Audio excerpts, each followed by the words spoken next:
After one of the more memorable campaigns in NCAA history, Abby Steiner has officially become a professional athlete, focusing mainly on the 200 meters, and her most recent race was actually one of the most impressive performances that we have seen this season. Now, 2023 hasn't quite lived up to the expectations that many people have had thus far. However, she just did something that was pretty incredible. In this year's New York Grand Prix, Steiner won the 200 meters with a time of 22.19 seconds. And while this is still more than 0.3 of a second behind her current personal record, she actually did something over the second half, which is quite amazing.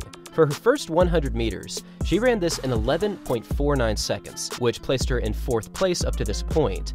However, for her final 100 meters, she ran a time of 10.71 seconds, which made her the only athlete in this field to dip under 11 seconds for the second half, and it also moved her from 4th all the way up to 1st. In fact, even if we compare this final 100-meter split to last year's World Championship Finals, it would have been the second fastest closing 100 of the entire field, faster than Shelly Ann Fraser-Price, faster than Dina Asher-Smith, and was also much faster than Abby Steiner's second half as well, as she closed last year's World Championships in 10.98.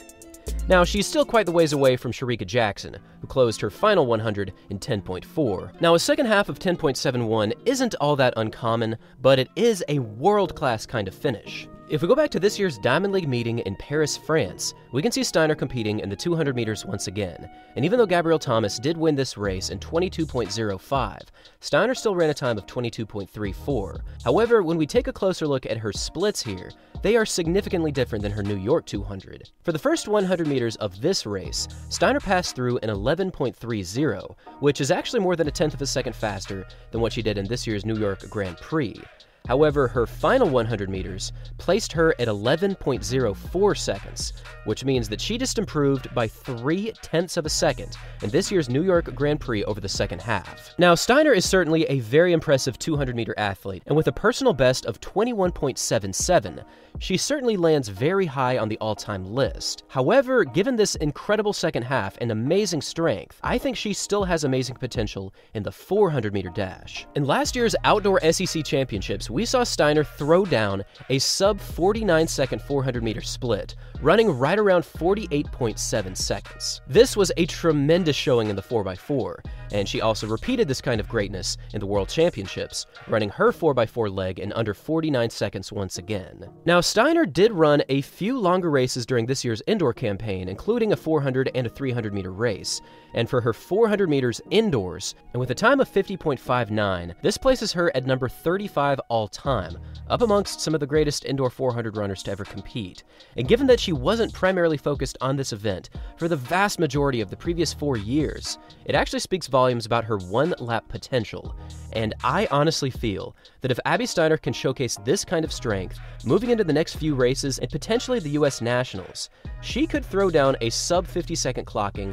In fact, I'm pretty sure she's been able to run under 50 seconds for the previous few seasons. She's just never run an outdoor 400 meters except in the 400-meter relay. Now, on an interesting note, we also saw Gabby Thomas running a very quick time in this outdoor 200, again finishing in 22.05. However, her final 100 meters was only 10.84 seconds, which is a very impressive final 100, but it is significantly slower than what Abby Steiner did in this year's New York Grand Prix. Now, Gabby Thomas has also broken the 50-second barrier for the 400 meters in this year's outdoor season, and Abby Steiner is clearly on a very similar type of fitness that Gabby Thomas has at the moment. So I really do think that Steiner's potential right now is possibly found in the 400 meters. Even though Steiner hasn't quite hit the times that we saw during last year's season, she is very much trusting the process. In fact, she's posted multiple times on her social media that this professional kind of racing season is significantly different from the NCAA, and while she is still running very quick times, she's not quite hitting sub-22 for the 200 yet. However, if she trusts the process, come this year's World Championships, she very well could find herself running a sub-22 once again, and even though she will certainly have loads of international competition to compete against, she has a chance to run something great come the finals, and who knows, maybe she could even find herself on the podium in this year's World Championships. And now I want to hear from all of you. Do you think Abby Steiner should run a 400-meter race right now? She just ran a tremendous final 100 and took down a world-class field, and she split a time of 10.71, which is certainly impressive. And also, I want to know what you think Abby Steiner will do for the rest of the season. Do you think she'll make it to the World Finals? Will she qualify into the World Championships? And what times will she throw down for the remainder of the season? Thanks for watching, everyone, and as always, until next time.